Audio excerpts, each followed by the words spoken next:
ভালো হয়েছে তো, যে চ্যাপ্টার উনি কেন মাইক্রো অবজারভারের প্রয়োজন তার উত্তর এবং কাগজপত্র তালিকা সব হয়ে যাবে। এবং আমি অত্যন্ত খুশি, ইলেকশন কমিশনের লয়ার আজকে বলেছেন আমাদের পেন্ডিং পিটিশনও ওই দিন হিয়ারিং করুন।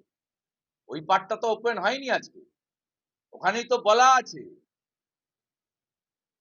মনোজ আগরওয়ালকে ধমক দেওয়া, বোলপুরের প্রশাসনিক সভাতে কেন 1000 বিএলও পাঠিয়েছো ডিএম আমাকে না বলে, 27 ফেব্রুয়ারি 25 নেতাজি ইন্ডোরে দাঁড়িয়ে ধমক দেওয়া, ইলেকশন কমিশন 2 মাসে আগেও আমি পরেও আমি, এগুলো তো আসতে হবে। ইলেকশন কমিশনের অফিসে সারা রাত্রি লিফটের সামনে বসিয়ে রেখেছে তোমার লোককে। মুরুগঞ্জিকে মেরেছো দুবার দক্ষিণ 24 পরগনা স্পেশাল অবজারভারকে। একজন লেডি এইআরও কে মেরেছো ইটাহারে।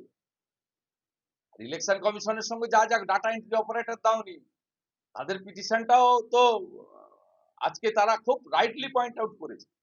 ওটাও আসুক ডিসকাশনে, আলোচনায়।